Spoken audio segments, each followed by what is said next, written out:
अखण्डमण्डलाकारं व्याप्तं येन चराचरं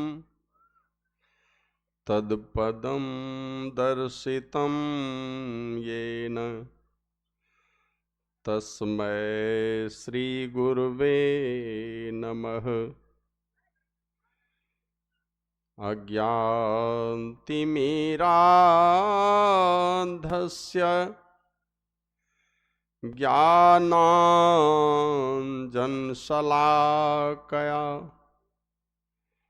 चक्षुरुन्मीलितं येन तस्मै श्रीगुरुवे नमः। गुरुर्ब्रह्मा गुरुर्विष्णु गुरुर्देवो महेश्वरः गुरु साक्षात् परब्रह्म तस्मै श्री गुरुवे नमः। मंगलमूर्ति सतगुरु मिलवै सर्वाधार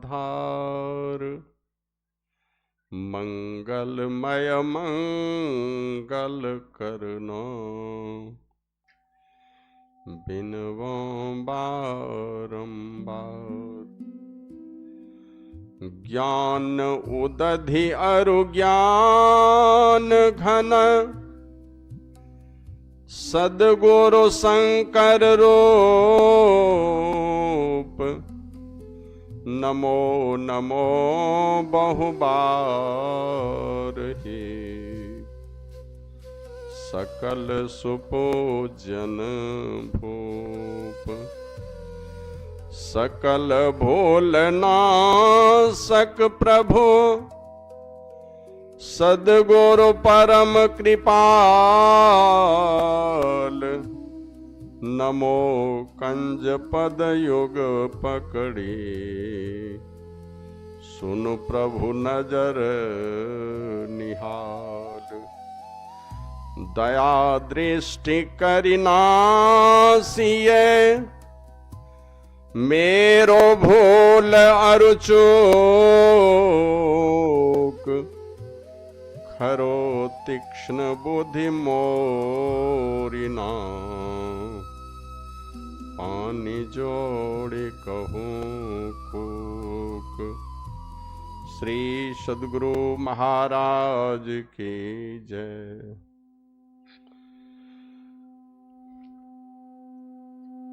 चराचर जगत में जीवनी शक्ति प्रदान करने वाले, चराचर जगत में व्याप्त, कण कण में जर्रे जर्रे में समाये हुए परमपिता परमात्मा के स्वरूप 20वीं सदी के महान संत प्रातः स्मरणीय अनंत श्री विभूषित परम पूज्यपाद आराध्य देव मोक्षदाता सद्गुरु महर्षि में ही परमहंस जी महाराज के त्रैलोक पावन युगल चरण कमलों में मैं अनंत अनंत बार नमन निवेदित करता हूं। उनके ही परम पावन हृदय, कृपा के सागर, तथागत भगवान बुद्ध के मूर्त रूप, लाखों दलितों पतितों के हृदय में भक्ति की ज्योत जगाने वाले 21वीं सदी के महान संत, जिनको सद्गुरु महर्षि में ही परमहंस जी महाराज अपना पवित्र हृदय कहते थे।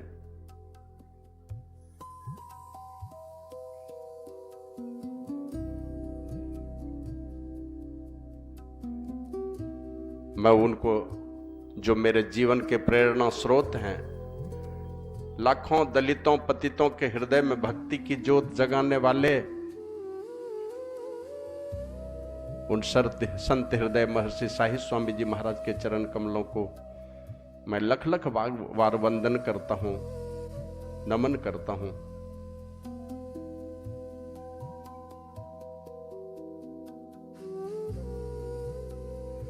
अव्यक्त रूप में पधारे हुए सभी जीवन मुक्त महापुरुष संतों को नमन करता हूं, जो इस सत्संग में अव्यक्त रूप में हम सबों के कल्याण के लिए उपस्थित हैं।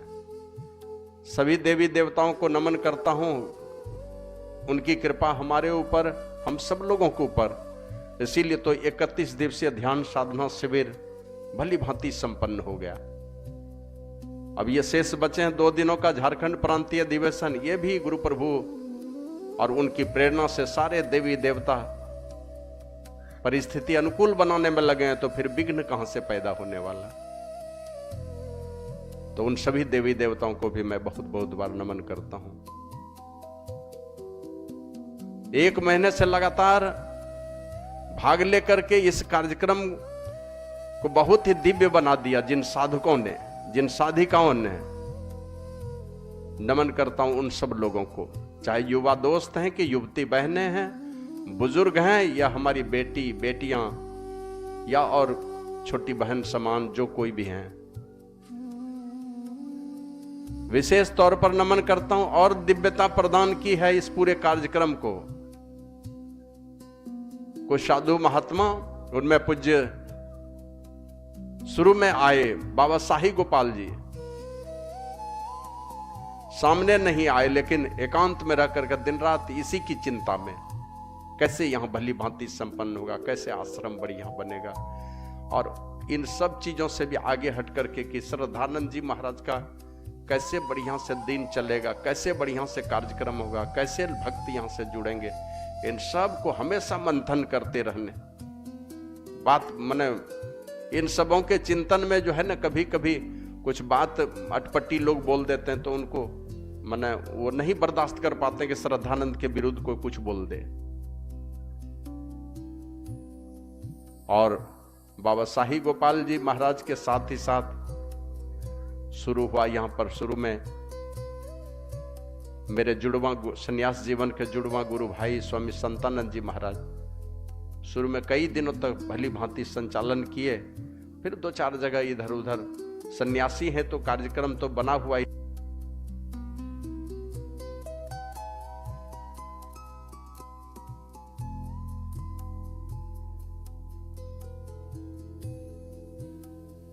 सुव्यवस्थित ढंग से ये सारा कार्यक्रम चले। फिर आ गए जिनका जीवन इसी आश्रम से सन्यास जीवन की शुरुआत हुई है, जिनको पहले पूज्य मोती बाबा के नाम से जानते थे। बाबा शाही स्वामी जी महाराज के पास जाकर निवेदन किए थे, हुजूर ये मोती दास नाम के बहुत महात्मा है, तो ये नहीं लगे छे सुने में ठीक। तो पूज्य बाबा बोले कि ने मोती तो बहुत अनमोल होता है, इसलिए अनमोल दास ही नाम रहेगा। तो हमारे बगल में बैठे हैं, अभी इटवा में रहते हैं, भागलपुर जिले में पड़ता है। क्रम क्रम से और सभी महात्माओं का आगमन होता गया और बड़ा ही इस कार्यक्रम को 1 महीने का जो कार्यक्रम हुआ, भली भांति ध्यान, सत्संग, भंडारा, समय पर सब कुछ चलता रहा।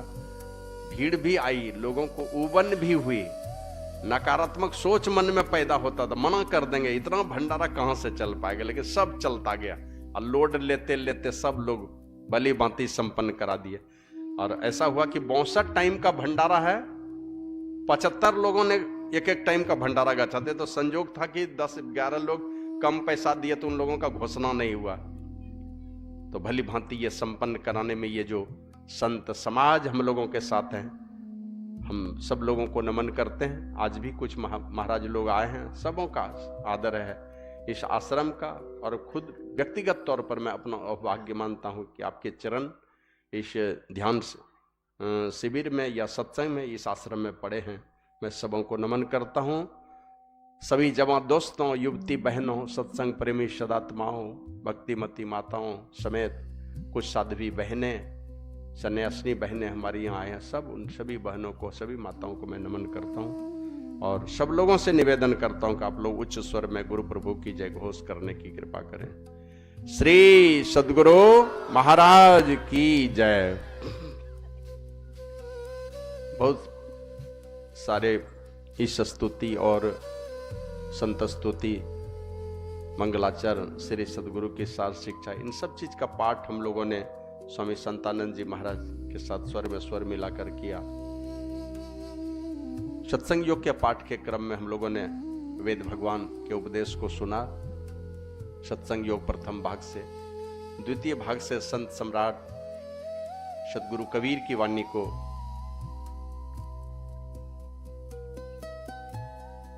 गोस्वामी तुलसीदास जी महाराज के वचन को सुना। संत सूरदास जी महाराज की वाणी सुनी और आर्य समाज के प्रवर्तक महर्षि दयानंद के विचारों को सुना। परमाराध्य श्री सद्गुरु महाराज के अनुभव जनित ज्ञान और अंत में उन्हीं के हृदय, परम पावन हृदय महर्षि शाही स्वामी जी महाराज के वचन को सुना। यही है सब जीवों की मांग। उनके वचन में जो हम लोगों ने अंतिम में सुना, सच्चा सुख आत्म अनुभव है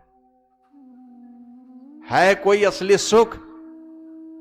आत्मज्ञान हो जाए, आत्मा का अनुभव हो जाए। सच्चा सुख आत्म अनुभव है। जो जागे सो पाओ। जो जागता है वही पाता है। थोथी दलील देने के लिए बहुत कुछ है, मुंह में बहुत सारे ज्ञान भरे हैं, लेकिन बाबा कहते हैं जो जगेगा वही सच्चा आत्म अनुभव पाएगा, वही पाएगा।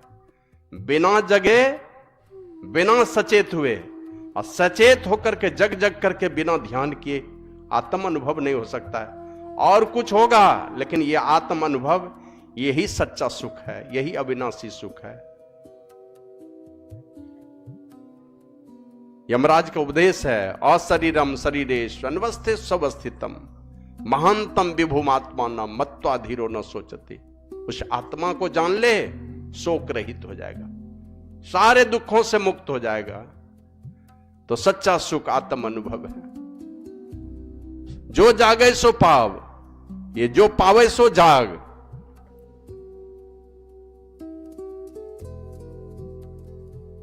लेकिन अपने से होगा नहीं। अपने से तो बहुत लोग जगना जानते हैं। कहते हैं श्री गुरुदेव चरण पंकज में करी शाही अनुराग। जो उनके चरण कमलों में, गुरु प्रभु के चरण कमलों में शाही अनुराग, शाही का मतलब होता महान, उससे बढ़कर के और कुछ नहीं हो सकता। बहुत बहुत अनुराग करेगा गुरु प्रभु के चरणों में, और उनके जुक्ति के मुताबिक, उनके दिशा निर्देश के मुताबिक जो जगेगा, सदैव सचेत रहेगा, वे ही सच्चा आत्म अनुभव पाते हैं, आत्मज्ञान को पाते हैं। और वही हम लोग वेद भगवान के उपदेश को सुन रहे थे। ओम युंजान है प्रथमम मनस्तत्वाय सविता धियम अग्निर ज्योतिर्निचाय पृथिव्याध्यावरत। एक ही उपदेश है वेद भगवान का। वो क्या है? वेद भगवान का उपदेश है, ए मनुष्यों, उस परमात्मा का अगर तुम तत्व ज्ञान, तत्व रूप में तुम उनको पहचानना चाहते हो, उस तत्व को जानना चाहते हो, आत्म तत्व को जानना चाहते हो, जिसके विषय में बाबा कबीर जो कहें, बात बड़ी कड़वी लगती है, साधारण लोगों को बैठेगी नहीं, लेकिन तर्क बुद्धि के द्वारा जब हम विचार करते हैं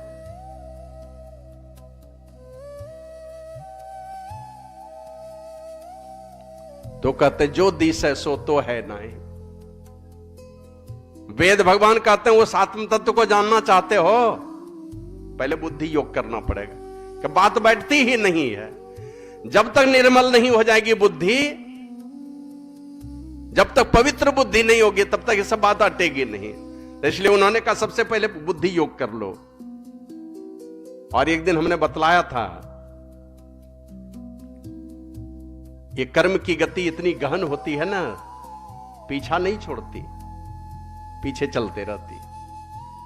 और कर्म उलट पुलट इसलिए हो जाते हैं कि हमारा निर्णय गलत हो जाता है, कुछ संकल्प हमारा गलत हो जाता है। और ये संकल्प, ये निर्णय, इसी निर्णय के मुताबिक हमारा कर्म होता है, अच्छा और बुरा का। ये हमारा संकल्प, ये हमारा निर्णय, ये हमारा विचार ही हमारा जीवन सजाता है, भविष्य सजाता है। ये भविष्य दुर्गति में जाता है, या भविष्य सुखद और सुनहरा सवेरा लेकर के भविष्य हमारे सामने में आता है। बस एक ही कारण है, वो हमारा निर्णय है, वो हमारा विचार है, वो हमारा संकल्प है। ये विचार, ये निर्णय, ये संकल्प जिनका बढ़िया होगा तो बढ़िया भविष्य, खराब हो गया तो भविष्य खराब होगा आपके जीवन में। बढ़िया भविष्य हो गया तो आप सज्जन कहलाएंगे, भविष्य खराब कर लिया अपना तो आप दुर्जन कहलाएंगे। तो अपने कर्तव्यों से लोग सज्जन और दुर्जन बनते हैं, अपने विचारों से, अपने निर्णय से, अपने संकल्प से। तो विचार, निर्णय और संकल्प किनका बढ़िया होता है?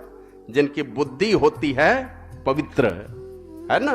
बुद्धि पवित्र होगी तब निर्णय बढ़िया होगा, विचार बढ़िया होगा, आपका संकल्प बढ़िया होगा, और बढ़िया संकल्प होगा तो आपका कर्म बढ़िया होगा, बढ़िया कर्म होगा तो भविष्य सज जाएगा, दुर्गति में नहीं जाएंगे। तो किनका विचार बढ़िया? जिनकी बुद्धि पवित्र होगी। और पवित्र बुद्धि का है कोई संसार में पाठशाला जहां बुद्धि पवित्र हो जाए? बड़े बड़े इंजीनियर देखते हैं, बड़े बड़े डॉक्टर, गरीबी में जिया, नौकरी आई, घुसखोर बन गए, पढ़ लिख करके बहुत डिग्री है, लूटपाट करना शुरू। अब इधर थोड़े ही दिन में एक पुलिस इंस्पेक्टर पकड़ा गया कई लाख घूस लेते हुए। पवित्र बुद्धि है। तो बुद्धि पवित्र उनकी होगी जो पवित्र बुद्धि वाले की संगति में जाते हैं, जिनकी संगति में जाएंगे। और पवित्र बुद्धि किनकी है? इसलिए खोज करके हम लोग चलते हैं, कुछ शास्त्र उलट करके देखते हैं कि शास्त्र क्या बतलाता है। और शास्त्र पढ़ते हैं तो शास्त्र से भी जब बात समझ में नहीं आती है तो उन शास्त्र के सारे संशयों का निदान होता है बड़े महापुरुषों के निकट जाकर के, साधु संतों के निकट जाकर के, जो सारे विकारों से सदैव बचे हुए होते हैं। कोई विकार उन्हें छू नहीं सकता। गोस्वामी जी लिखते हैं रामचरितमानस में, विषय अलंपट शील गुनाकर, विषय से बिल्कुल मुक्त है वो, अलंपट हैं, उसमें डूबे हुए नहीं है वो। और शीलों के खान हैं, पवित्र आचरण के खान है वो, शील गुनाकर, बहुत बड़े क्या कहते हैं, आगार हैं वो शीलों के। अब पर दुख दुख, सुख सुख देखे पर, दूसरे के दुख में दुखी हो जाएंगे और दूसरे के सुख में सुख देखने वाली ये संत पुरुष होते हैं। और पर उपकार वचन मन काया, दूसरे के उपकार में, ये संतों का सहज स्वभाव है, दूसरे का उपकार करते रहना, पवित्र हृदय से लोगों के विषय में सोचते रहना, दूसरे के लिए जीना। तो उन संत महापुरुषों के पास जाकर के हमारी बुद्धि पवित्र होती है। वेद भगवान बाबा कबीर कहते हैं, जो दिसे सो तो है नहीं, है सो कहा ना जाई। जो देख रहे हैं ना वो नहीं है, वो परमात्मा नहीं है। और जो है ये वाणी का विषय ने, हाय सो कहा ना जाई, वो कहा ही नहीं जा सकता है, ये कहा ही नहीं जा सकता। इसीलिए वेद भगवान कहते हैं पहले निर्णय करो, बुद्धि पवित्र करो, बुद्धि से निर्णय कर पाओगे। ओम युंजाना प्रथमम मनस्तत्वाय सविताधियम अग्निर ज्योतिर्निचाय पृथ्व्याध्या भरत। पहले बुद्धि योग करो। अब सोचिए, थोड़ा बुद्धि निर्णय ले पाती है? कहते हैं दृष्टि ना दिसे, आंख से दिखलाई नहीं पड़ते वो परमात्मा, मुष्टि ना आवे, मुट्ठी में भी नहीं आने वाला है कि मुट्ठी से हम पकड़ लेंगे परमात्मा को, मुट्ठी में भी नहीं आने वाला है। और इन आंखों से दिखलाई पड़ने वाला नहीं है। और इन आंखों की बात तो छोड़ दीजिए, केनोपनिषद के ऋषि कहते हैं यन मनसा न मनुते, मन से भी कुछ नहीं सोच सकते हैं उसके विषय में। और जो सोच सकते हैं, मन से जो चीज सोच सकते हैं वो परमात्मा का विषय नहीं है। जो भी मन में आ रहा है वो सब माया को ही पकड़ करके उसी पर मंथन चलता है। परमात्मा के चिंतन मंथन का विषय, मतलब वो मन का विषय नहीं है। तो यन मनसा न मनुते ये नाहुर मनोवतम तदय ब्रह्मत्वम विद्धि नेदम इदम यदिदम उपासते। वो मन का विषय नहीं है, मन से आप उसके विषय में कुछ भी नहीं कर सकते, कुछ भी निर्णय नहीं ले सकते, कुछ भी चिंतन मंथन नहीं कर सकते। मन का विषय नहीं है, बुद्धि का भी विषय नहीं है। हमारे गुरु महाराज लिखते हैं बुद्धि परे, चिंतन से नहीं आ रहा, मतलब वो बुद्धि का भी विषय नहीं है। और चिंतन चूंकि मन करता है, वो मन का भी विषय नहीं है। एक पद में गुरु महाराज लिखते हैं, प्रभु तो ही कैसे देखन पाऊं। लालसा है मन में, प्रभु तुमको देखूं, लेकिन कैसे देख सकूंगा प्रभु आपको। तन इंद्रिन संग माया देखूं, अब मायातीत धरो तुम नाऊ। प्रभु तेरा नाम तो मायातीत है, और मैं हूं कहां पर? तन के संग में, इंद्रियों के संग में, इनके साथ में मैं हो गया, इनकी गुलामी में मैं आ गया। परसों ही शायद मैं बता रहा था, आंख पर चश्मा चढ़ा लीजिए। अब आंख को कहिए तुम देखो, तो चश्मे के सहारे आंखें देखती हैं। अब आंख को कहिए कि इस आदमी का रंग कैसा है, आंख नहीं बता पाएगा। क्या बताएगा? जिस रंग का चश्मा चढ़ा है। आंख आजाद नहीं है, स्वतंत्र नहीं है, चश्मे की गुलामी में आ गया। और चश्मे की गुलामी में जब आंखें आ गई, आंख अपने से कोई रूप का वर्णन आंख नहीं बता पाएगा, वो कैसा रूप है उसका। उसी प्रकार मन और बुद्धि का गुलाम हो गए हम जीवात्मा। ये मन जैसा जैसा चिंतन करे, बुद्धि जैसे जैसे निर्णय करे, उसी निर्णय के मुताबिक, उसी मन के चिंतन के मुताबिक, या आंख कान नाक जिह्वा त्वचा मन बुद्धि आदि इंद्रियों के लपेट में रहने के कारण ये सारी इंद्रियां जिस जिस प्रकार का संसार दिखाती है, हम उसी प्रकार का देखते हैं। कहते ये मन का विषय नहीं है, ये वाणी का विषय नहीं है, बुद्धि का नहीं है ये विषय। और मन से जिस इस देश काला भी छीन के लोग उपासना कर रहे हैं, कोई रूप बना बना करके कर रहे हैं, वो ब्रह्म नहीं है कैसा? बाबा कबीर कहते जो दिशे सो तो है नहीं, और है सो कहा ना जाई, सैना बैना कहीं समझाओ। ये इशारे की बोली में मैं समझा रहा हूं, है नहीं ऐसा, इशारे की बोली में कह रहा हूं। नहीं देखते हैं कोई चीज खा ले, आह बस आह करने से लोग समझ जाते हैं बड़ा स्वादिष्ट लगा होगा, खा लीजिए, खाली इतने में बैठ, अभी इतने में समझ जाएगा वो बेकार है। तो इशारे की बोली है ये सब। उसी प्रकार बाबा कबीर कहते हैं सैना बैना कहीं समझाओ, गूंगे का गुड़ भाई। गूंगे के लिए जैसे गुड़ है ना, गुड़ खा करके गूंगा कुछ बोल नहीं पाता है, कुछ इशारे से बोलता है, ओ करेगा, कुछ बोलेगा इशारे से। कोई है उसके इशारे की बोली को माँ बाप समझ लेता, बाकी लोग तो समझ भी नहीं पाएगा। तो उसी प्रकार संत महात्मा के ये इशारे की बोली है कि ये गूंगे का गुड़ है। दृष्टि न दिसे मुष्टि ना आवे, बिन से ना ही न्यारा, वो बिनसने वाला भी नहीं है, ऐसा न्यारा तत्व परमात्मा है। दृष्टि में आने वाला, आंख से देख नहीं सकते हैं, मुट्ठी में भी आने वाला नहीं, लेकिन कहते हैं ऐसा ज्ञान कथा गुरु मेरे। ये ज्ञान गुरु महाराज ने इस प्रकार का हमको दे दिया। अब कहते हैं पंडित करो विचारा, पंडित लोग विचार कर लो कि वो परमात्मा कैसा है। हमारे गुरु महाराज कहते हैं प्रभु तो ही कैसे देखन पाऊं, तन इंद्रिन संग माया देखूं, मायातीत धरहूं तुम नाऊं। तुम मायातीत परमात्मा हो, मन माया के परे हो तुम। और राम जी से जब पूछा था भाई लक्ष्मण ने कि भैया ये माया क्या है, परमात्मा क्या है, माया क्या है, तो माया का छोटा सा परिभाषा दिया था प्रभु श्री राम ने लक्ष्मण को। का गो गोचर जहां लगी मन जाई, सो सब माया जाने हो भाई। ये मेरे भाई माया किसको जानो, बस सीधी सीधी परिभाषा है उसकी। आंख कान नाक जिह्वा त्वचा मन बुद्धि आदि इंद्रियां जो भी हैं, 14 इंद्रियां हैं कुल। ये 5 ज्ञान की इंद्रियां, 5 कर्म की इंद्रियां और 4 अंतःकरण की इंद्रियां हैं। ये 14 इंद्रियां जहां तक देखे, सोचे, सुने, विचारे, जहां तक भी चिंतन मंथन करे, ये सब माया है। उस निर्मायिक तत्व को जानने के लिए का ये माया के परे चलना होगा। माने इंद्रियों की हुकूमत से, इंद्रियों की गुलामी से अपने आप को निकालना पड़ेगा। और इन्हीं इंद्रियों की हुकूमत से निकालना चाहते हैं तो कहा कि सबसे पहले साधु पुरुष के पास चल करके अपनी बुद्धि को पवित्र बना लो, बुद्धि को सात्विक बना लो, अपने बुद्धि को परिमार्जित बना लो, सार चीज को ग्रहण करे, असार को धीरे धीरे छोड़े। तो महापुरुषों की संगति में जाते हैं। पूज्य बाबा के एक भजन में है, करी सत्संग ज्ञान खंजर ले सट रिपु कै करू इति। काम, क्रोध, लोभ, मोह, मद, मात्सर्य, ये 6 विकार हैं। इन 6 विकारों से आजाद करो अपने आप को, साधु पुरुषों के संबित जाकर, और 5 पापों से अपने को बाहर निकालो। 5 पाप छूटेगा साधु पुरुषों की संगति में जाओगे तो धीरे धीरे सारे विकार वैचारिक रूप से परिवर्तन आएगा। पहले बहुत गुस्साते थे, तब लाज डर लगने लगा, गुस्साएंगे लोग क्या कहेगा, ये इतना बड़ा महात्मा का चेला होकर इतना गुस्साता है। अब पहले लोभ होता था, कोई चीज देख के 2-4 पैसा कमाएंगे, इधर उधर ठग विद्या में भी मन जाने लगता था।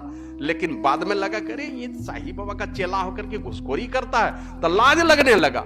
और धीरे धीरे मन में वो पवित्र भाव गया कि नहीं, हमको लोगों का भला करना है। तो साधु संतों के पास बार बार जाकर के बैठने से, पवित्र पुरुष के पास जाकर के बैठते हैं तो जैसे विचार वालों के पास जाकर के बैठेंगे आप, उसी प्रकार के आपके विचारों में पवित्रता और अपवित्रता आने लगेगी। बहुत लोग हैं भगवान बुद्ध के पास, आप लोग जानते हैं ना, 1-2 नहीं, हजारों हजार शिष्य थे।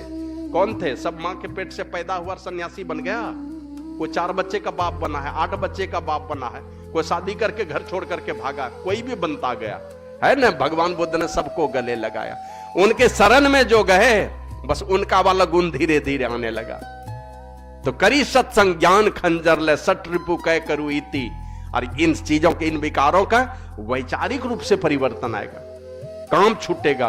अब देखिए हम लोग महात्मा हो गए, अब कहीं जाएंगे, आप लोग सत्संगी है, जाते हैं, देखिएगा ठेला ठेली करके खाने में भी लगेगा कोई पता नहीं देख रहा है क्या, तो लाज लगता है। जहां तक खाने में भी लाज लगेगा, चलो एकांत में थोड़ा ही मिला खा लेंगे, धीरे धीरे संतोष आने लगता है मन में। हम लोग भी हैं, कोई पैसा दिया विदाई दक्षिणा, अब महात्मा है, लाज लगता है कि अपने से पैसा उठाएंगे क्या कहेगा, तो दूसरे चेला चढ़िया कहते उठा लो। अब विदाई दे दिया, कोई नहीं महात्मा बने थे तो सब चलता था, घूसखोरी का भी पैसा लेने में अच्छा ही लगता था। लेकिन अभी विदाई दक्षिणा का भी पैसा लेने में अगर अपने से उठाएंगे पैसा, मोल मोलाय करेंगे, इतना में हमारा नहीं चलेगा, इतना पैसा लगेगा ही गाड़ी करते, ये लज्जा वाली बात हो जाती है। इतने बड़े महात्मा हो गए, इस तरह का मोल मोलाई करता है। तो ये सारी बातें महापुरुषों के सानिध्य में जब जाएंगे तो ये सारी भावनाएं हटने लगेगी, लोभ लालच ये सब हटेगा, संतोष धीरे धीरे आने लगेगा। तो इसीलिए कहा वेद भगवान ने कि सबसे पहले बुद्धि को पवित्र करो, ले चलो अपने को अच्छे लोगों के पास। बुरे लोगों के पास जाकर के बैठोगे, मन में गंदी बातें भर देंगे, है ना। अब मन में अगर थोड़ी भी गंदगी लेकर के हैं तो आपके अंदर में रूहानी तरक्की तो कभी नहीं होगी। तो बुद्धि को पवित्र कीजिए, और इसी के लिए सत्संग होता है। कहा कि सबसे पहले बुद्धि योग करो, फिर ऐसे सूरदास जी महाराज तो कहते हैं कि अपने जानते तो अपने जीवन को सजाने के लिए हमने बहुत कुछ किया है। क्या क्या किया जानते हैं सूरदास जी महाराज क्या कहते हैं? आंख नहीं है, यह दृष्टि नहीं है, फिर भी भगवान का दर्शन कहां करने के लिए चले गए? कहते हैं प्रभु अपने जान में बहुत करी, कौन भांति हरि कृपा तुम्हारी, सो स्वामी समझी न परी। ए मेरे मालिक, ए मेरे भगवान, यही बात समझ में नहीं आई, अपने जानते हमने बहुत कुछ किया। क्या किया? दूर ही गयो दर्शन के ताई, व्यापक प्रभुता सब बिसरी। यही बात भूल गए, कोई समझाया नहीं, बात बहुत देर से समझ में आई। दूर ही गयो दर्शन के ताई, व्यापक प्रभुता सब बिसरी। भूल गया कि जिस प्रकार जर्रे जर्रे में है ना, दूध के हर बूंद में घी है, मेहंदी के हर पत्ते में लाली है, और चंदन के किसी कोने में चले जाइए, मेहंदी में लाली, घी दूध में, फूल के हर पंखुड़ी में खुशबू समाई है। उसी प्रकार वो परमात्मा सर्वव्यापक हैं, यही बात में भूल गया। लगा कि शायद मथुरा वृंदावन चले जाएंगे तो वहां बैठे हुए हैं भगवान, दे देंगे दर्शन, है ना। जाएंगे बरसाने तो वहां राधा रानी के साथ हो सकता है मिल जाए, ऐसा ही लगता है। सूरदास जी महाराज कहते हैं हाँ वो भी होगा, वो भी उनके जीवन में होगा जो घर में पहचान लेगा। तो कहते नहीं पहचाना घर में और दूर ही गयो दर्शन के ताई व्यापक प्रभुता सब बिसरी। अब मनसा वाचा कर्म अगोचर सो मूर्ति नहीं नैन धरी। उस मूर्ति को अपने नैन में अपने मानस पटल में कभी धारण नहीं किया। कौन मूर्ति? मन से वचन से कर्म से और इंद्रियों के पकड़ में जो परमात्मा नहीं आने वाले हैं, उस मूर्त को जो मन से वचन से कर्म से और इंद्रियों के पकड़ से बाहर है, जो परमात्मा का रूप और वो सब जगह व्याप्त है, उसको अपने अंदर में खोजा नहीं, उसको उस मूर्त को अपने मानस पटल पर बिठाया नहीं और दूरी गए दर्शन के ताई व्यापक प्रभुता सब बिसरी। भूल गए कि तुम सब जगह व्यापक हो। कहते हैं भगवान ये कैसी मूर्खता भरा काम हमसे हो गया। कहते हैं गुण बिन गुनी, तुम कैसे गुनिया हो। सारे गुणों को अपने कब्जे में रख करके उन सारे गुणों से परे हो तुम। मतलब जिनके कृपा से सारे गुण संसार में हैं, सारे सद्गुण हैं जिनकी कृपा से, लेकिन तुम खुद ही निर्गुनिया हो, गुण बिनु गुनी। और तेरा स्वरूप कैसा है? तो स्वरूप रूप बिनु। ऐसा स्वरूप है, तुम्हारे स्वरूप के चलते ही दुनिया के सारे लोग अपना रूप पाए हैं, चाहे खराब पाए हैं कि बढ़िया पाए। मन तुम्हारे स्वरूप से ही दुनिया का सब रूप निकला है, लेकिन तुम्हारा वास्तविक स्वरूप क्या है? कोई रूप नहीं है तुम्हारा। मन अपने आरूपी हो और सारे संसार को बढ़िया बढ़िया रूप तुम प्रदान किए हो, तो स्वरूप रूप बिनो। लेकिन लोग क्या कहते हैं? संसार के लोग, साधारण लोग, नाम लेत श्री श्याम हरि। कहते ए भगवान कोई रूप नहीं है तुम्हारा, तुम्हारे चलते ही बढ़िया बढ़िया रूप संसार के लोग पाए हैं, लेकिन तुम्हारा अपना कोई रूप नहीं है। लेकिन नादान लोग क्या कहते हैं? ये काला भगवान है, श्याम भगवान है, इसीलिए श्याम सुंदर नाम दे दिया। सुंदर है लेकिन काले हैं, और वो कहते हैं कि तुम्हारा तो कोई रूप ही नहीं है।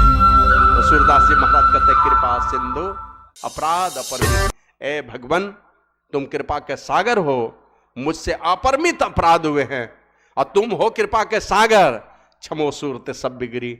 सूरदास जी महाराज कहते हैं हमसे सब बिगड़ गया।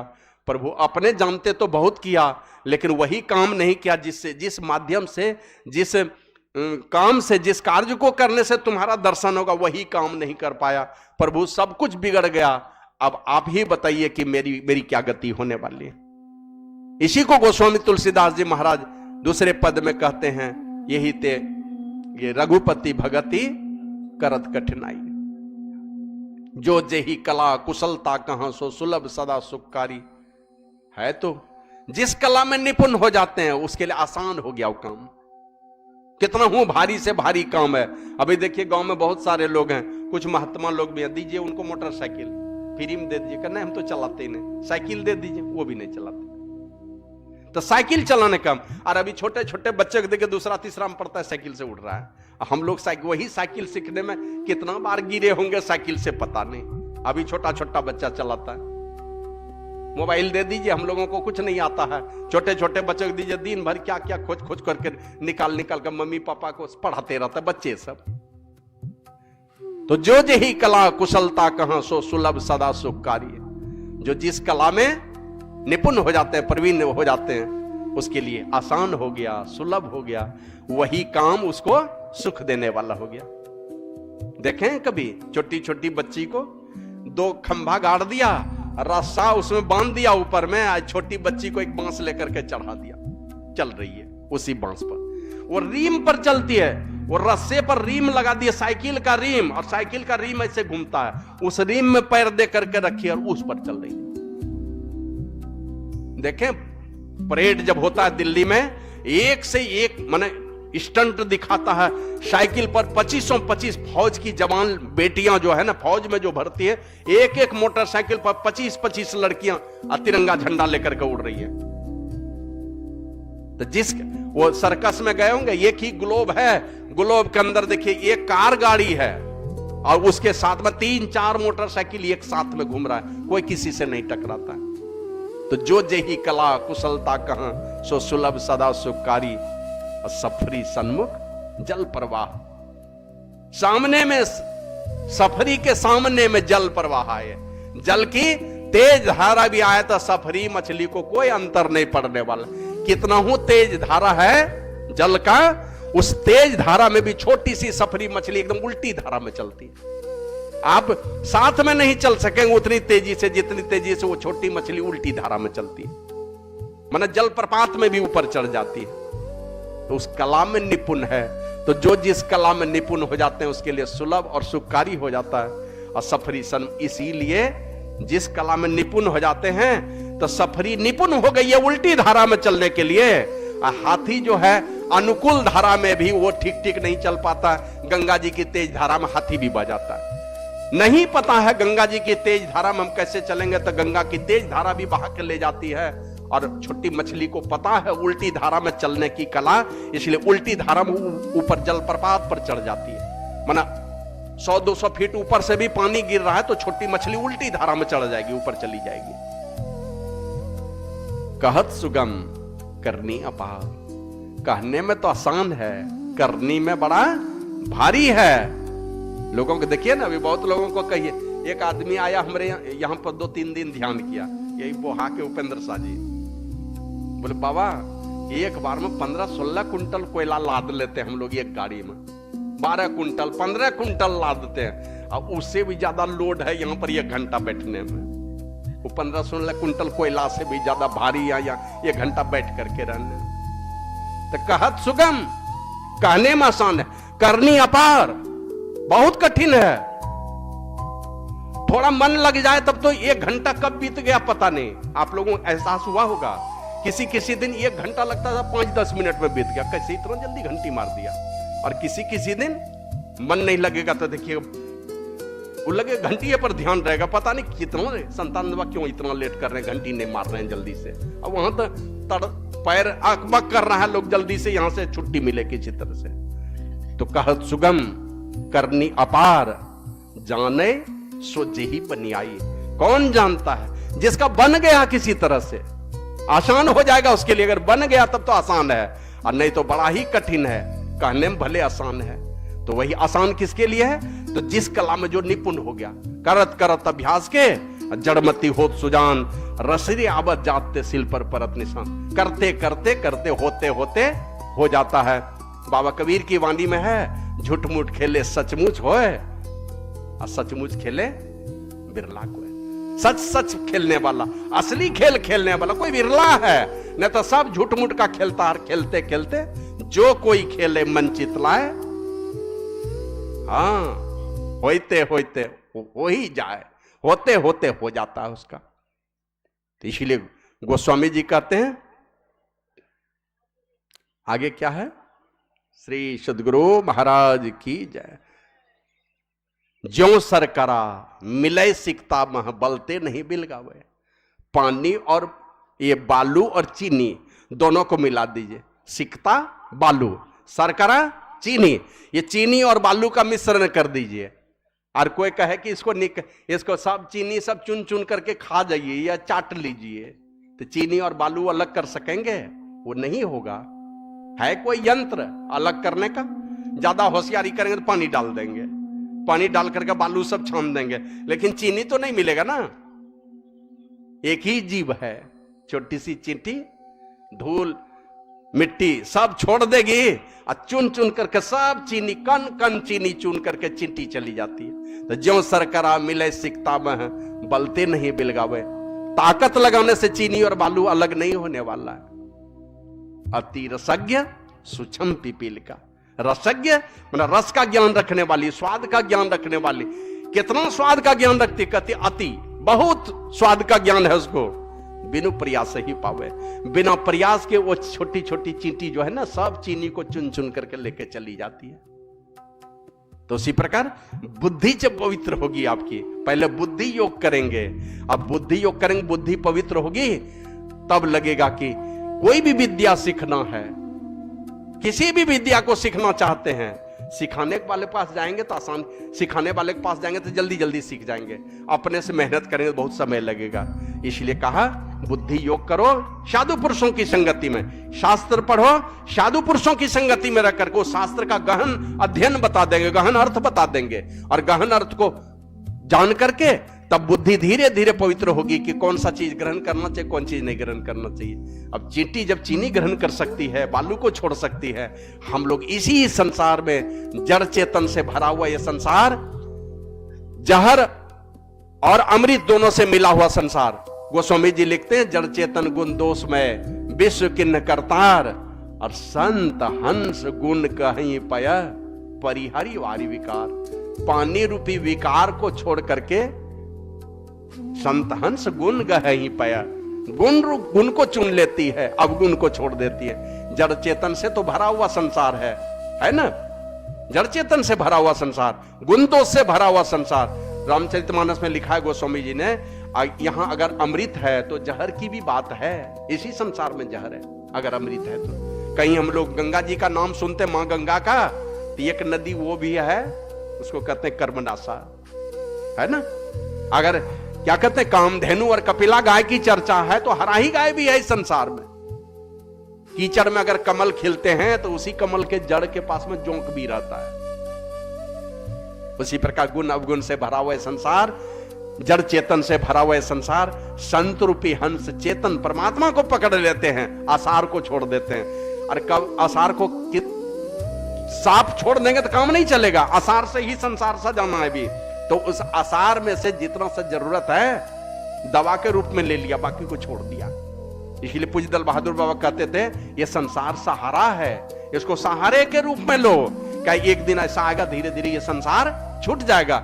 इसी संसार को अगर सर्वस्व मान लोगे तो बड़ी कष्ट होगा छोड़ने में। माता सहजोबाई कहती हैं, यही कही गुरुदेव जो, यही पुकारे संत, सहजो तज या जगत, तजो इसको, और नहीं तो अंतिम में क्या होगा, तो ही तजेंगे अंत। तज के रहिए, अंदर से हटा लीजिए, हमको इस घर से बाहर जाना है, उम्र हो गई 60 वर्ष, चलो अब तैयारी करो, अब चलने की तैयारी करने, चलने के लिए कौन कौन सामान समेटना, वो सब तैयारी कीजिए। अब संसार सजाने वाला तैयारी बाल बच्चा कर लेगा, अब अपनी तैयारी है जाने की, यहां से आगे की तैयारी करनी है। यही कही गुरुदेव जो, यही पुकारे संत, सहजो तज या जगत को, तो ही तजेगो अंत। तजो इस जगत को, नहीं तो तुमको तज देगा। तो महापुरुषों की संगति में जब जाते हैं, ये बुद्धि परिमार्जित होती जाएगी, ये पवित्रता आती जाएगी, और धीरे धीरे ये पवित्रता आएगी तो हमें क्या ग्रहण करना है, ये शरीर किस लिए पाए हैं, ये मन में चिंतन उठेगा। जिस परमात्मा ने संसार को बनाया है, माने इस संसार का प्रसव किया है, उस प्रसव करने वाले इस संसार के जो अधिपति हैं मायापति परमात्मा, उनकी शरण में चलना है, उनकी भक्ति करनी है। तो इसके लिए कहते बुद्धि योग करोगे, फिर कहते हैं उन महापुरुषों के पास जाकर के जब बुद्धि का योग करोगे, बुद्धि पवित्र होगी, तब लगेगा कोई ज्ञान सीखना है, कोई भी विद्या सीखनी है तो सिखाने वाले के पास जाना पड़ेगा, उस विद्या के जो धनी है उसके पास जाना पड़ेगा। गुरु महाराज लिखते हैं एक पद में, खोज करो अंतर उजियारी, खोजो। तो ऐसे ही कह दिए गुरु महाराज कहते हैं, दृष्टिवान कोई देखा है, किसी इस ज्ञान के धनी जो दृष्टि वाले हैं ना, उन्होंने इसको देखा है, तुम भी खोज करो। तो उन महापुरुषों के पास जाएंगे तो प्रेम सहित अमानी बन करके शाही अनुराग पैदा होगा उनके चरणों में, और उनके सेवा का भाव पैदा होगा। और सेवा का भाव पैदा होगा तो धीरे धीरे परमात्मा की भक्ति में हम निष्णात हो सकें।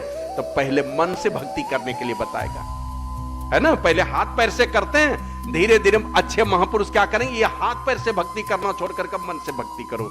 अब मन से भक्ति करने बताएंगे, मन को संसार के विषय पर पंचों में फंसा है, मन के माध्यम से भक्ति करने के लिए सिखाएगा। इसीलिए हम लोगों को महापुरुष बतलाते मानस योग, मानस जप और मानस ध्यान, इसी को मानस योग कहते हैं। तो पहले बुद्धि योग कर लीजिए, फिर मानस योग कीजिए। तो बुद्धि योग करेंगे तो बुद्धि पवित्र होगी, ये शरीर से क्या काम करना चाहिए, नहीं करना चाहिए, पाप से बचना चाहिए, पुण्य से बचना चाहिए, सारा चिंतन होने लगेगा। और धीरे धीरे इनसे बचेंगे तब महापुरुष बता देंगे अब मन से भक्ति करो, है ना। शरीर की भक्ति खत्म हो गई, अब मन से भक्ति करो। तो हम लोगों को दीक्षा देते हैं, सबसे पहले हम लोग बैठते हैं, दुनिया के सारे ख्यालों को भूल करके क्या बतलाते हैं, दृष्टि एकदम धुंधले अंधकार में स्थिर रहने दो, वो कहीं छटपट नहीं करेगी दृष्टि, वो उनका अपना काम है, बैठे रहने दो उसको, मन से जपो। तो सारे जपों का राजा है, इसलिए मानस योग करने के लिए कहा, मानस जप करने के लिए कहा।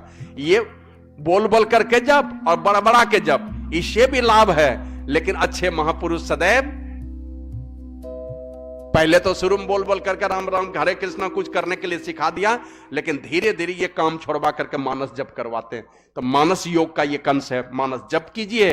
अब मानस जप के बाद मतलब पवित्रता के साथ जब मन ही मन गुरु प्रभु जो मंत्र बतलाते हैं उसको जपते हैं, तो उससे संबंधित रूप स्वाभाविक रूप से आपके सामने में आएगा। तो इसीलिए उसको मानस ध्यान कहा कि आप एकांत में बैठ करके दृष्टि और मन दोनों ही उस रूप पर स्थिर है जिसका हमने जप किया है। तो इसको मानस ध्यान कहते हैं। जब आभायुक्त मूर्ति को, अपने इष्ट देव की आभायुक्त छवि को अपने मानस पटल पर उतारते हैं, तो इसको मानस ध्यान कहते हैं। यही मानस योग है। और ये मानस योग करके कहते हैं यहीं पर बैठ के मत रहो और चलो आगे, है ना। यही काम खत्म होने वाला नहीं है। एक पद में लिखते हैं गुरु महाराज, गुरु पद धर कर ध्यान से सुरो, दृष्टि अड़ा दो सुखमन में। वहीं जाकर के अग्नि की ज्योतियों का योग होगा। सुषुम्ना में जब तक दृष्टि को स्थिर नहीं करेंगे, अग्नि की ज्योतियों का योग नहीं होगा। अग्नि की ज्योति इन दोनों आंखों से निकलती है, परमात्मा की ज्योति इन्हीं दोनों दृष्टि धारों से निकलती है। ये दोनों दृष्टि धारें जहां जाकर के मिलेगी, वहीं पर अग्नि की ज्योति का योग हो जाता है, वहीं एक बिंदुता का साधन होगा।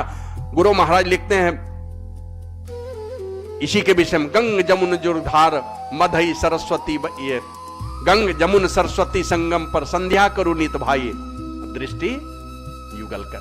दोनों दृष्टि धारों को गुरु युक्ति से जोड़ो। कहां पर? दृष्टि युगल कर अंगुल द्वादश पर, द्वादश अंगुल पर, मतलब 12 उंगली पर अपने जाकर के स्थिर हो जाएगी। कहीं स्केल लेके कोई नहीं बैठ जाइएगा।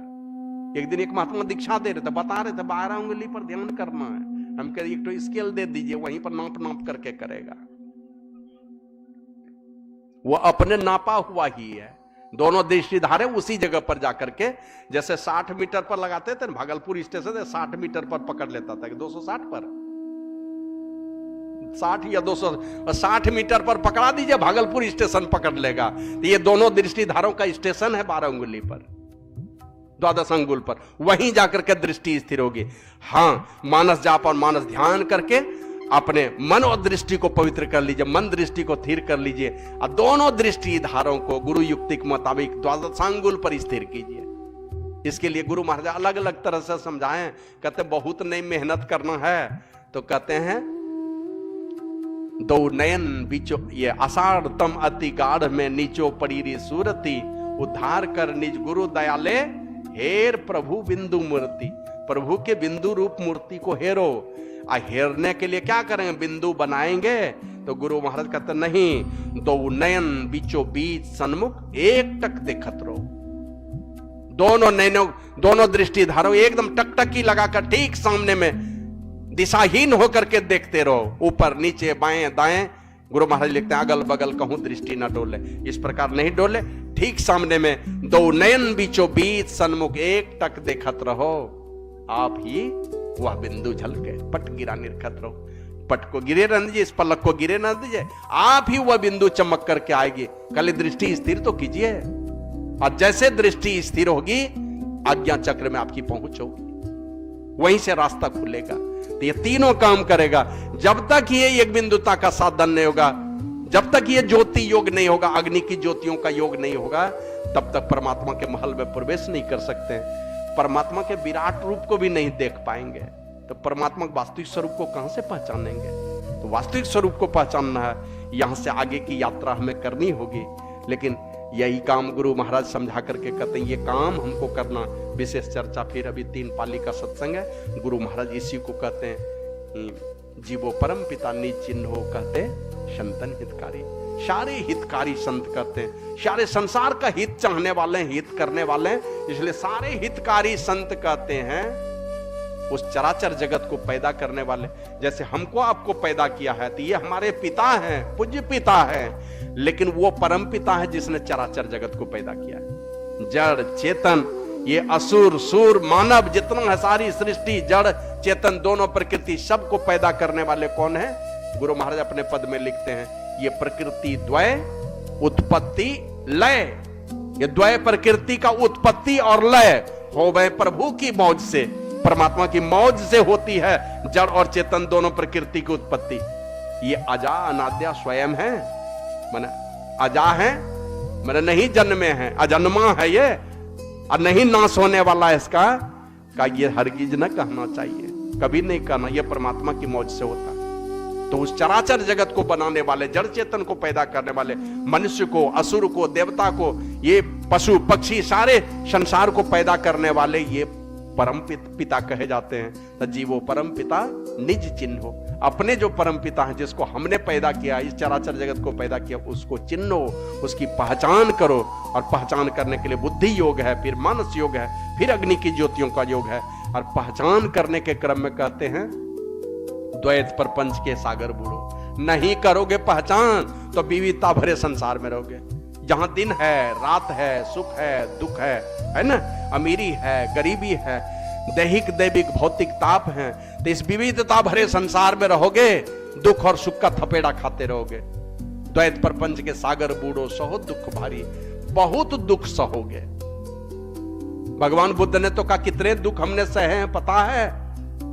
एक भी आदमी है ऐसे यहां इस पंडाल में बैठे हुए जो बचपन से लेकर अब तक नहीं रोए हैं?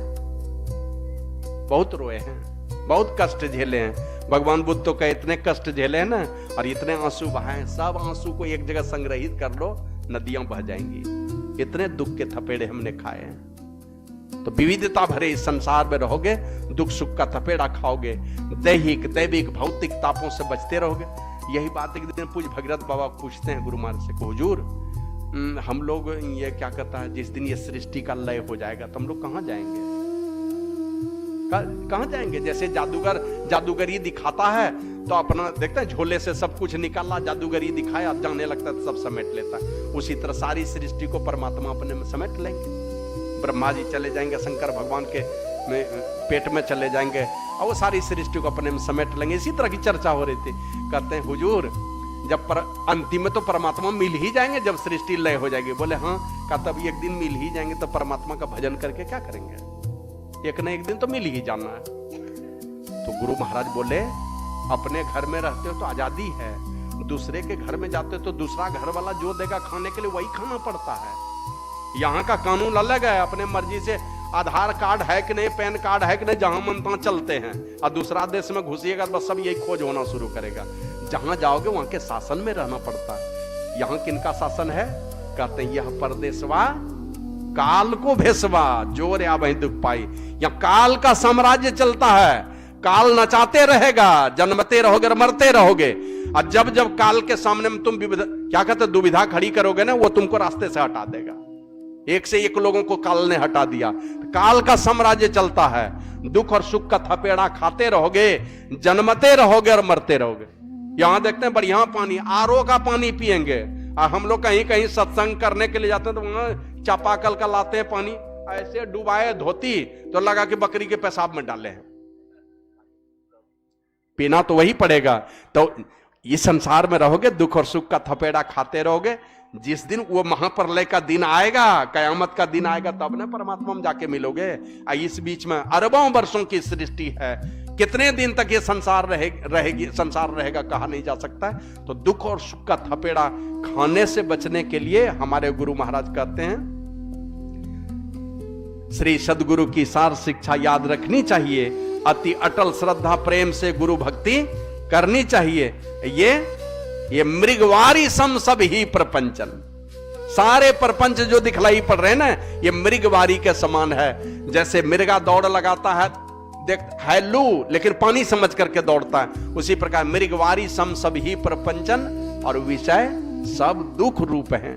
जितने विषय हैं सब तुमको दुख देने वाले हैं। इसलिए निज सूरत को इनसे हटा, इन प्रपंच से भरे हुए विषयों से हटाकर प्रभु में लगाना चाहिए, परमात्मा की भक्ति में लगाना चाहिए। यही बात बाबा साहिब स्वामी जी महाराज कहते हैं, इंद्रिय सुख है, इंद्रिय सुख है, दुख विहीन नहीं। इंद्रियों के माध्यम से जो भी तुम सुख पाते हो, आंख के माध्यम से, कान के माध्यम से, जिह्वा के माध्यम से, त्वचा के माध्यम से जो भी पाते हो, पूज्य बाबा कहते हैं इंद्रिय सुख है, दुख विहीन नहीं है। इंद्रिय सुख है, दुख विहीन नहीं, माने इंद्रियों से जो सुख पाओगे वो दुख विहीन नहीं है, वो दुख लिए हुए अपने साथ में। किस प्रकार? कहते हैं जैसे सावन साग, 11 महीना खाइए साग, बहुत बढ़िया चीज है ना, सुपाच्य है, पेट को बहुत शक्ति देता है, बहुत बढ़िया, बहुत सारा विटामिन है उसके अंदर में। लेकिन सावन महीना का साग कभी नहीं, जहरीला है, एक से एक विषैला चीज उसके अंदर में रहता है। तो वही कहते हैं, जिस प्रकार सावन महीने का साग जहरीला है, उसी प्रकार इंद्रिय सुख है दुख भी नहीं। इंद्रियों के माध्यम से पाने वाला जो सुख है ना, मन को सुहाता है तो भोगते हैं उसको, लेकिन ये दुख विहीन नहीं है, जिस प्रकार सावन महीने का साग है। इसलिए बाबा कहते हैं, ताते सतजन देत सिखावन। इसीलिए सज्जन पुरुष लोग, साधु पुरुष लोग, संत पुरुष लोग सिखावन देते हैं, उपदेश देते हैं, विषय जहर सम त्याग। ये विषय क्या है? जहर के समान है, बार बार तुमको जन्मने के लिए और मरने के लिए बाध्य करेगा, बार बार दुख के दलदल में फंसाते रहेगा। इसलिए विषय जहर सम त्याग। इन सारे विषयों को जहर के समान समझ करके निर्विषय तत्व परमात्मा की ओर चलें। तो इसके लिए वो पूज्य बाबा कहते हैं, आत्म सच्चा सुख आत्म अनुभव है, जो सो पावे जो जाग, जो वही पाता है जो जागता है उस सच्चा आत्म सुख को। लेकिन पाएगा कौन? तो कहते हैं श्री गुरुदेव चरण पंकज, श्री गुरुदेव चरण पंकज में करी शाही अनुराग। जो बहुत बहुत गुरु प्रभु के चरणों में अनुराग रखेगा, वही इन विषय तत्वों से छूट करके निर्विषय तत्व में बच करके रह पाएगा। एक संत चरणदास जी महाराज हुए, वे कहते हैं, पांचों चोर सदा मगरो कत इनसु कर छुटकारी, और सदगुरु नायक के संग मिली चल, लूट सके नहीं धारी, मनमा राम के व्यापारी। उस अब की खेप भगति की लादी बनिज क्यों ते भारी। ये बनियागिरी करने के लिए संसार में आए हैं, राम की भक्ति की लदनी लादने के लिए संसार में आए हैं। अब की खेप चुके, ये लदनी लादे राम भक्ति का, और जन्म में भी लदनी लादे हैं। घोड़ा हाथी बने थे ना, तो बहुत लोगों को ढोए हैं। अब की बार ये मनुष्य शरीर जो पाए हैं ना, ये भक्ति का लदनी लादने के लिए पाए हैं। अब की खेप भगति की लादी बनिज क्यों ते भारी, अब पांचों चोर सदा मगरो कतिन सुकर छुटकारी, सदगुरु नायक के संग मिली चल, लूट सके नहीं धारी। तो पांचों चोरों से बचना चाहते हैं, इन इंद्री क्या कहते हैं, ये ज्ञान की इंद्रियां जो है, इनसे बचना चाहते हैं। यही चोर है, पूंजी भक्ति की पूंजी को चोरी करने वाला है, परमात्मा की भक्ति से मोड़ने वाला है। तो सदगुरु नायक के संग मिली चल, महापुरुषों के चरणों को के चरण शरण में रहिए, उनको सेनापति बनाइए, उनको अपने मस्तक पर धारण करके चलिए। तो चरणदास जी महाराज कहते हैं, हरि के नगर में जा पहुंचोगे, अंतिम में उस परमात्मा के नगर में जा पहुंचोगे। पई हो लाभ अपारी, और चरणदास तो को समझावे रे मन बारंबारी। ए मेरे मन, मैं तुमको बार बार समझाता हूं कि हरि के नगर में जाओगे, अपार लाभ पाओगे। ये सारे दुख के थपेड़े मिट जाएंगे, सदा सदा के लिए जन्मना मरना छूट जाएगा, तुम्हारी अपनी मौज और मर्जी हो जाएगी, तुम्हारी अंगुली के इशारे पर सारी सृष्टि चलायमान होगी। फिर न दुख का मुख देखना पड़ेगा, दुख की पारी ही नहीं आएगी, ऐसा सुख मिलेगा, वो अविनाशी सुख मिलेगा। तो इसलिए आवश्यकता है, अभी 4 पाली का सत्संग है। ये इस पाली के सत्संग के बाद सब लोगों के लिए भोज भंडारा है। और हम तो कल भी बोले थे कि भाई सबको निमंत्रण दे दीजिए, अभी यहाँ बहुत चावल वगैरह पड़ा है, देखते खा के खत्म कर सकता है कि नहीं लोग। तो यहाँ खत्म कर, मैंने बहुत चावल पड़ा है गोदाम में अभी, हम लोग तो सोचे बहुत बहुत लोग आएगा। तो सब लोगों से निवेदन है, जाके जलपान भी तैयार होगा और भंडारा भी तैयार होगा। तो कुछ लोग जलपान कर लेंगे, थोड़ा रुक करके फिर भंडारा भी ग्रहण कर लेंगे। कुछ और महात्मा भी आ सकते हैं। और 3 पाली का सत्संग अभी बारी बारी से अलग अलग महापुरुषों से हम लोग अलग अलग ढंग से बातें सुनेंगे। और इन सभी चीज़ों को पवित्रता ढंग से यहाँ रहिए, सत्संग सुनिए और भोज भंडारा खा करके 4 पाली का सत्संग समापन करके फिर आप लोग जान रहे हैं ना, सिकलीगढ़ धरारा में जो गुरु महाराज का पितृगिरी है, वहाँ पर अखिल भारतीय सत्संग भी है। कुछ लोगों को वहाँ भी जाने की इच्छा हो तो अवश्य जाइए वहाँ पर। हम लोग भी 96 ईस्वी में गए थे अखिल भारतीय सत्संग, बाद में तो 5-6 बार गए उस सब जगह में। आप लोग भी, जिनको इच्छा हो, गाड़ी की सुविधा है तो वहाँ भी जाइए।